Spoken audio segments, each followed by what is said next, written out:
The silence of space shattered on a quiet Tuesday morning. Dr. Sarah Chen was analyzing data from the Deep Space Array when the first signals arrived. Patterns too precise to be natural, too complex to be human. Within hours, every major observatory on Earth confirmed what she had discovered. We were no longer alone.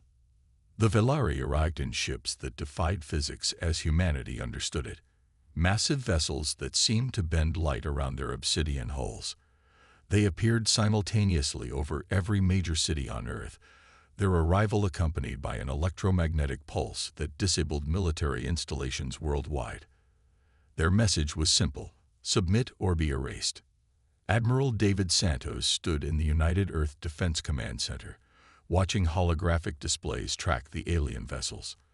Decades of military experience told him one thing: this wasn't just a show of force, it was a calculated act of intimidation. "They're trying to break us before we even fight back," he muttered, eyes fixed on the screens. The Velari ambassador, a towering figure with iridescent scales and multiple sets of compound eyes, delivered their ultimatum to the United Nations. "Your species has reached a crucial developmental stage," it announced, voice resonating through translators. "You will be integrated into the Velari Dominion. Resistance is inadvisable." But the aliens had made a crucial mistake. They had studied human technology, human warfare, human history, but they had failed to understand human nature.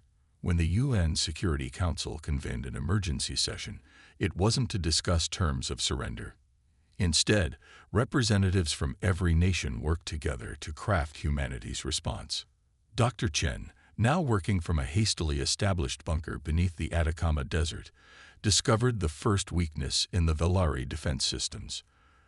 "Their technology is incredibly advanced," she explained to the Global Defense Council. "But it's predictable. They've optimized everything to the point of rigidity. They don't adapt because they've never needed to." The first act of defiance came not from military forces, but from civilians. When the Velari attempted to establish control over Earth's communication networks, thousands of amateur radio operators worldwide began broadcasting on random frequencies, creating a chaotic web of signals that their sophisticated systems couldn't suppress. It was primitive technology by their standards, but its very simplicity made it effective. Admiral Santos recognized the opportunity. "They expect us to either submit or launch a conventional military response," he told his commanders. "So we'll do neither. We'll fight them in ways they've never imagined." Across the globe, humanity began to organize. Underground bunkers from the Cold War were reopened and repurposed. Civilian technologies were modified for defense. The Internet, which the Velari had dismissed as primitive, became a vital tool for coordinating resistance. Every human skill, every bit of knowledge, every piece of technology, no matter how outdated it might seem, became a potential weapon. The Velari's first attempt to establish ground control in Rio de Janeiro met with disaster. Their troops, equipped with advanced weaponry and protective fields, found themselves confronted not by military forces, but by a carnival parade. The crowds of dancers and musicians made it impossible to identify threats until it was too late. Improvised electromagnetic devices, hidden within the festival floats, disabled their equipment. By the time they realized what was happening, resistance fighters had already evacuated civilians through the city's complex network of faithless. "They think in straight lines," Dr. Chen observed, watching footage of the battle. "Their tactics are perfect, but inflexible. They can't handle chaos, and humans excel at creating chaos." The alien command was stunned. Their simulations had shown a 99.8% probability of immediate submission or futile conventional resistance. Instead, they faced a species that turned everything, including their own technological limitations, into advantages. When the Velari shut down power grids, communities adapted with solar panels and bicycle generators. When they blocked satellite communications, people reverted to Morse code and signal fires.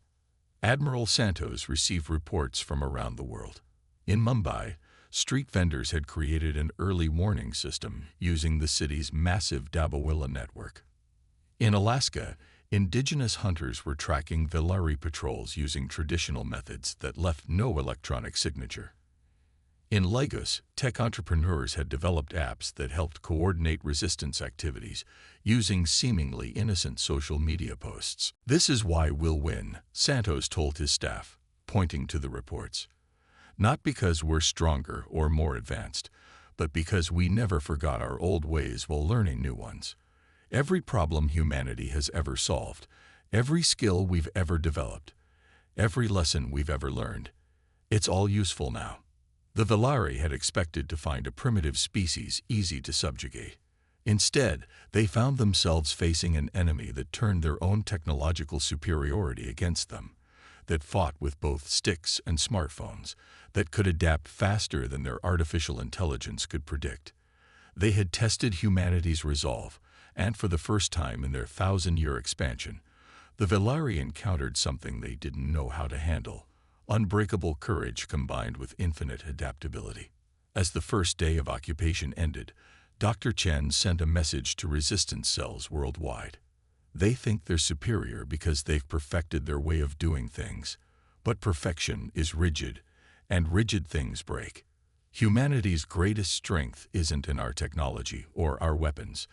It's in our ability to adapt, to think differently, to find new ways when the old ones fail.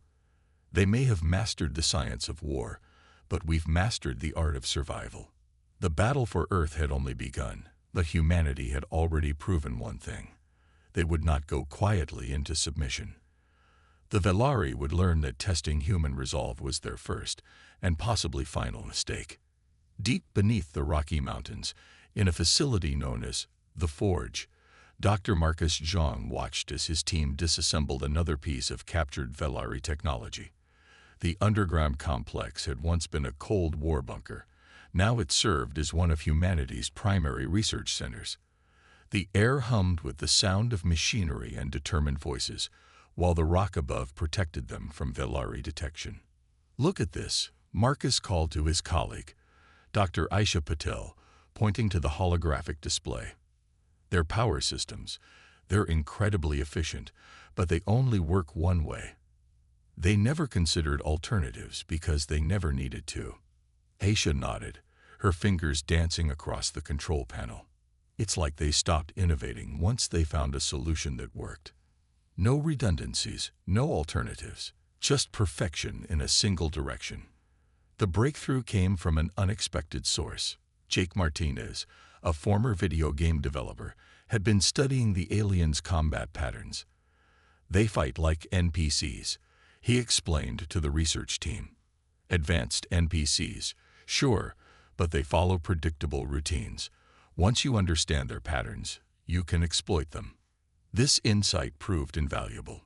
The resistance began developing countermeasures that took advantage of the Velari's rigid tactical programming.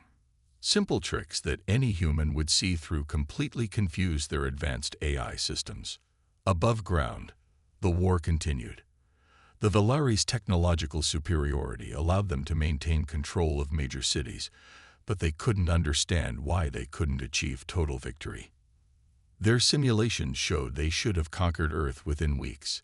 Instead, they faced an enemy that seemed to become stronger with each defeat. In the Forge, Marcus and his team made another critical discovery: their communication network. He explained to Admiral Santos during a secure briefing. "It's quantum encrypted, yes, but it's also synchronized. They value perfect order so much that every signal follows exact patterns. If we can disrupt that pattern..." The Admiral leaned forward. "Can we do it?" "Not with conventional technology," Aisha interjected. "But we don't need to match their technology. We just need to introduce enough chaos into their system to make it fail." The plan they developed was quintessentially human: a combination of high technology and simple tricks. Resistance cells worldwide began setting up signal jammers built from modified microwave ovens and old radio equipment. The jammers didn't need to break the Velari's encryption. They just needed to add noise to the system. Meanwhile, in an underground facility beneath Tokyo, Dr. Yuki Tanaka had made her own discovery. "Their materials science is amazing," she reported. "But they've optimized everything for standard combat conditions. They never considered someone might use low-tech solutions." She demonstrated by throwing a handful of sand at a piece of Velari armor, the advanced protective field, designed to stop energy weapons and high-velocity projectiles, did nothing against the simple abrasive. Within hours, resistance fighters worldwide began incorporating this knowledge into their tactics. The Velari responded by adjusting their shields, but this only proved humanity's point. Every time they optimized their defenses against one type of attack, humans would switch to another. They were trapped in a cycle of constant adaptation that their rigid systems weren't designed to handle. In the forge, Marcus watched as his team tested a new weapon, a hybrid of human and Velari technology. "They're starting to adapt," he noted, "but adaptation isn't in their nature. Every change they make to their systems introduces new vulnerabilities because they can't think holistically like we do." The underground facilities became more than just research centers. They were crucibles of innovation where humans from all walks of life contributed ideas. A plumber's knowledge of pressure systems led to a new way to breach Velari hulls. A chef's understanding of heat transfer helped improve their energy weapons. Every human skill, no matter how seemingly irrelevant, added to their arsenal. "This is why we're winning," Aisha told a group of new recruits. "Not because we're smarter or stronger, but because we never stopped learning new ways to solve problems. The Velari perfected their solutions and stopped looking for alternatives. We never stopped looking." 3 months into the occupation, humanity had developed countermeasures for most Velari technology. The aliens' advantage lay in their superior resources and established position, but even that was beginning to crumble. Admiral Santos received reports from resistance cells worldwide. The Velari were losing ground, not to superior technology, but to human ingenuity. In India, farmers used ancient irrigation techniques to flood Velari ground bases. In Brazil, indigenous tribes led guerrilla campaigns that the aliens' advanced sensors couldn't track. In Kenya, Maasai warriors proved more effective at gathering intelligence than sophisticated surveillance systems. "They thought technology alone determined the outcome of war," Marcus observed, watching the reports come in. "They forgot that technology is just a tool. It's the creativity of the user that matters." As the Forge prepared to release its latest innovations to resistance fighters worldwide, Aisha made one final observation. "The Velari tried to force us to adapt to their way of thinking. Instead, they're learning to fear our way of thinking. Every solution they develop, we find 10 ways around it. Every pattern they establish, we disrupt. They wanted to perfect us, but they're learning that imperfection, our ability to try, fail, and try differently, is our greatest strength." The underground war of innovation had become a war of ideas, and humanity's endless creativity was proving more powerful than all the advanced technology the Velari could bring to bear. Captain Maya Patel stood on the bridge of the Chimera, a converted cargo vessel that symbolized humanity's unconventional approach to space warfare. What had once been a simple container ship was now a hybrid of human ingenuity and salvaged Velari technology. The cargo holds concealed makeshift missile launchers, while the ship's old radar system had been modified to confuse alien targeting systems. "Multiple Velari warships detected," her sensor operator announced. "They're not paying attention to us. We still read as a civilian vessel on their scans." Maya allowed herself a small smile. The Velari's rigid classification systems were becoming their greatest weakness. They saw what they expected to see: a primitive human cargo vessel of no military significance. "All stations, prepare for Operation Trojan," she ordered. Around the world, other converted civilian ships moved into position.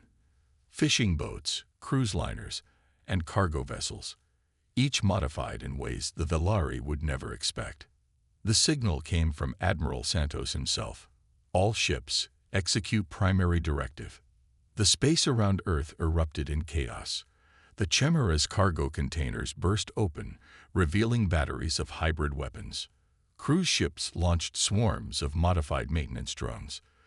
Fishing vessels deployed nets made of materials that disrupted Velari sensor systems. The aliens' response was predictable, literally. Their combat algorithms, perfected over centuries, attempted to organize an optimal defense.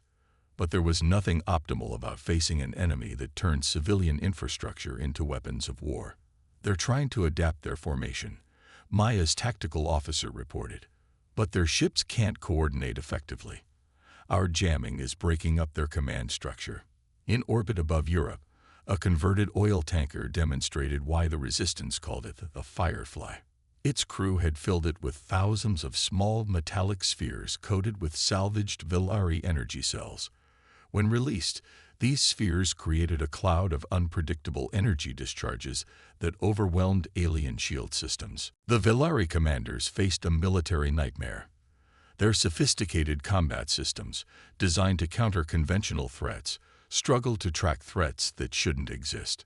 Every human vessel used different tactics, making it impossible to predict their movements or develop effective countermeasures. In the Forge, Dr. John watched the battle unfold through quantum-encrypted feeds. "They're starting to realize their mistake," he told Aisha. "They thought controlling Earth's orbital space meant victory. Instead, we turned every civilian vessel into a potential threat." The Velari attempted to adapt, targeting all human ships regardless of classification. But this only played into humanity's strategy. Actual civilian vessels had been evacuated weeks ago, replaced with automated decoys that drew alien fire away from the real threats. On the Chimera's bridge, Maya coordinated with other Resistance vessels. "Remember what we learned in simulation," she transmitted. "Don't try to outfight them. Make them fight themselves." Human ships darted between pieces of orbital debris, using tactics developed by spacecraft engineers who understood how to navigate hazardous conditions. The Velari's larger, more powerful vessels found themselves constantly maneuvering to avoid collisions, unable to bring their main weapons to bear effectively. A Velari battlecruiser, frustrated by its inability to target the nimble human ships, fired its main weapon at a cluster of Resistance vessels. The human ships scattered, and the energy beam struck another alien vessel's shields, creating a cascade failure that disabled both ships. "They're so focused on efficiency that they never considered friendly fire protocols," Maya observed. "They never thought they'd need them." The battle reached its climax when the Resistance unveiled its masterstroke. Dozens of seemingly disabled human vessels, which the Velari had ignored as combat debris, suddenly activated. Each contained a modified version of the aliens' own quantum communication technology, but reconfigured to create interference patterns that turned the Velari's perfect coordination against them. Alien ships began receiving contradictory orders. Their automated systems, unable to resolve the conflicts, initiated emergency protocols that further disrupted their formation. What had been a precise military operation devolved into chaos, an environment in which human adaptability thrived. "All ships, execute Operation Avalanche," Admiral Santos ordered. The Resistance fleet moved as one, but not in the coordinated precision of the Velari. Instead, they flowed like water, finding paths of least resistance, turning the enemy's strength against them. Maya watched as the mighty Velari fleet, which had seemed invincible just months ago, began to break apart. Their rigid command structure, faced with unprecedented chaos, was collapsing. "They're retreating," her sensor operator announced. "Multiple ships are breaking orbit. Their formation, it's completely broken." In the Forge, Dr. Zhang and his team celebrated as the reports came in. The Velari had lost nearly a third of their orbital fleet, not to superior technology, but to human creativity and adaptability. "This is why we're winning," Aisha told the cheering researchers. "They perfected war as they understood it. We reinvented it." As the Chimera's crew secured their stations, Maya recorded a message for Resistance Command. The Velari thought they had mastered space warfare. "Today we showed them that true mastery isn't about perfection. It's about adaptation. They may control the stars, but we just proved that humanity's spirit can't be contained by their rules or their understanding of what's possible. The battle marked a turning point in the war. The Velari's aura of invincibility was shattered, not by matching their strength, but by redefining the nature of the conflict itself. Humanity had proven that the future belonged not to those who perfected their methods, but to those who never stopped finding new ways to succeed. In a repurposed temple deep in the mountains of Nepal, Dr. Amara Pradhan coordinated with resistance cells across Asia. The ancient stone walls, reinforced with modern technology, housed one of humanity's most powerful weapons: cultural diversity. Screens showed real-time updates from groups around the world, each fighting the Velari in their own unique way. "They're trying to understand our tactics," Amara explained during a global resistance briefing. "But they can't, because there's no single human way of thinking to analyze. Every culture, every community brings its own approach to the fight." In the Australian outback, Aboriginal trackers led resistance fighters through territories the Velari's advanced sensors couldn't map. Their deep understanding of the land created safe zones that alien technology couldn't penetrate.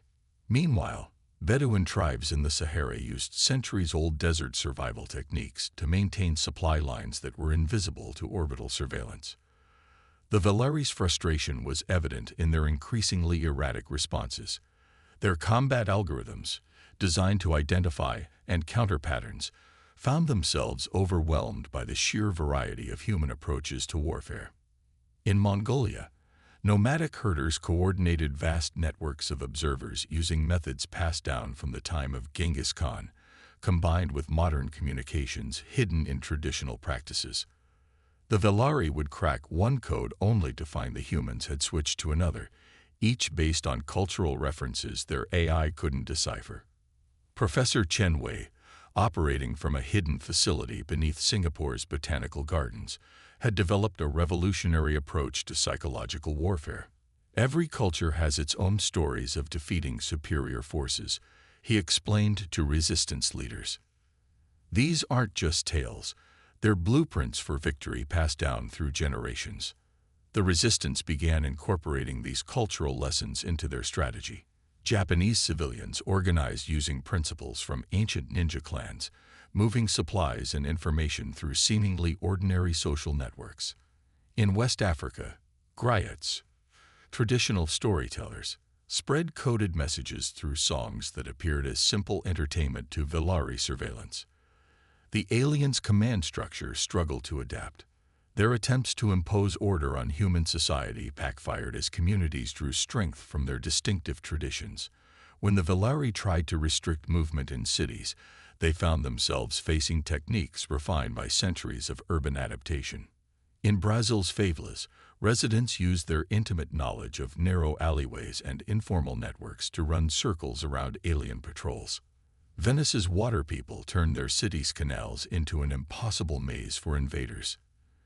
Istanbul's Grand Bazaar became a hub of resistance activity, its ancient trade networks repurposed for the modern fight. "Each human community is a unique puzzle," Amara told her colleagues. "The Velari have to solve thousands of these puzzles simultaneously, and the solutions keep changing." The resistance's strength grew as communities learned from each other. Native American smoke signal techniques were adapted for urban warfare in European cities. African drum communications were modified to carry digital data in ways that alien sensors registered as random noise. Ancient Chinese military strategies were applied to cyber warfare. Dr. Zhang, coordinating from the Forge, recognized the pattern. The Velari's greatest weakness is their assumption that advanced civilization moves in a single direction. They never understood that human progress isn't linear. It's a web of interconnected approaches, each valuable in its own way.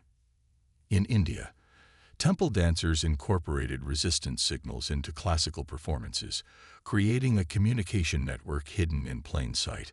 Mexican Day of the Dead celebrations became cover for resistance movements, the chaos of festivities masking coordinated operations that the Velari's rigid minds couldn't comprehend.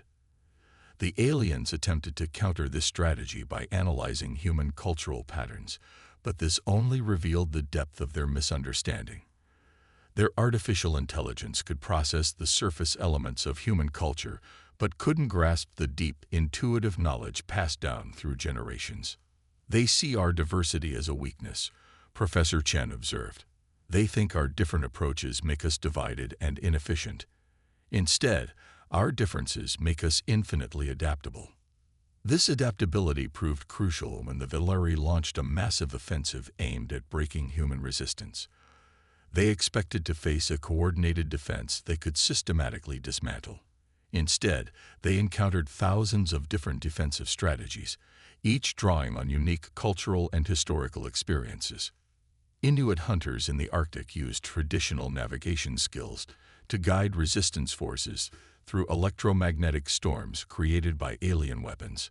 Polynesian wayfinders maintained supply lines across the Pacific using methods that baffled Valari tracking systems. Each community contributed its unique strengths to the global resistance. From her mountain headquarters, Amara watched as humanity's cultural diversity became its greatest strategic asset. The Valari wanted to impose their single vision of civilization on us, she noted in her daily report. Instead, they're learning that true civilization isn't about enforcing uniformity. It's about finding strength in our differences. As the war entered its final phase, humanity's varied approaches to problem-solving had transformed what the Valari expected to be a simple conquest into an impossible challenge. They had prepared to fight a single enemy with a unified strategy.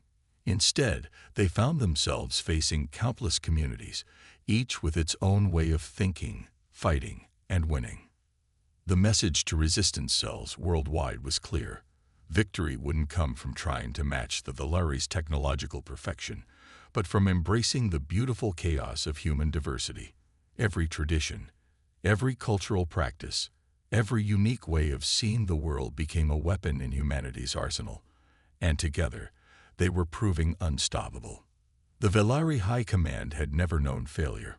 For millennia, their perfect systems had brought victory after victory. Now, aboard their flagship in high Earth orbit, they faced a reality their sophisticated predictions had never imagined: defeat at the hands of a supposedly inferior species. Dr. Sarah Chen, who had detected the first alien signals, now stood in the United Earth Defense Command Center alongside Admiral Santos. The holographic displays showed thousands of resistance movements worldwide, each fighting in its own unique way. The Valari's once mighty invasion force was being dismantled not by superior technology, but by humanity's infinite capacity for adaptation. "They're calling for a ceasefire," Admiral Santos announced, his voice carrying a mix of pride and caution. "Their command structure is breaking down. Their perfect system can't handle this many variables." The Valari's final offensive had backfired spectacularly. Their attempt to launch a synchronized attack on all major resistance centers had been countered by humanity's decentralized response. Each community defended itself differently, making it impossible for the aliens to establish any effective strategy. In orbit, Captain Maya Patel's converted fleet had turned the aliens' own technology against them. The Chimera and its sister ships danced through space debris fields, using tactics that seemed chaotic to Valari sensors, but followed patterns as old as human warfare itself. From the Forge, Dr. Zhang and his team had unleashed their masterstroke, a virus that didn't attack the alien systems directly but introduced small random variations into their perfect calculations. Like a grain of sand in machinery, these tiny imperfections cascaded through their network, causing their flawless coordination to collapse. "They're retreating worldwide," Amara reported from her mountain headquarters, "but not in any organized way. Their units are acting independently, something their command structure was never designed to handle." The Valari's response to their impending defeat revealed the fundamental difference between their civilization and humanity. Instead of adapting, they tried to restore order by becoming even more rigid, more predictable. Each attempt to impose control only made them more vulnerable to humanity's fluid tactics. In a final act of desperation, the Valari attempted to deploy their most powerful weapons, planet-destroying devices that would sacrifice Earth rather than admit defeat. But humanity had anticipated this. Resistance cells worldwide activated electromagnetic pulse devices built into seemingly primitive structures, ancient temples, old radio towers, abandoned mines. The pulses created a web of interference that the Velari's weapons couldn't penetrate. Their perfect targeting systems, unable to compute paths through the chaotic energy field, shut down. For the first time in their history, the Velari faced not just military defeat, but complete strategic failure. They're signaling for unconditional surrender, Admiral Santos announced. The command center erupted in cheers, but Dr. Chen noticed something more significant in the alien transmissions. They're asking questions, she said, studying the data, not just about terms of surrender, but about us. They want to understand how we did it. They're finally learning to adapt. The formal surrender took place in a way that emphasized humanity's victory. Instead of a single ceremony, representatives from every nation and culture participated, each adding their own traditions to the proceedings. The Velari observers watched in confusion as what they expected to be a simple transfer of authority became a celebration of human diversity. Admiral Santos spoke for humanity. You came to Earth expecting to find a primitive species ready for conquest. Instead, you found that true advancement isn't about reaching perfection.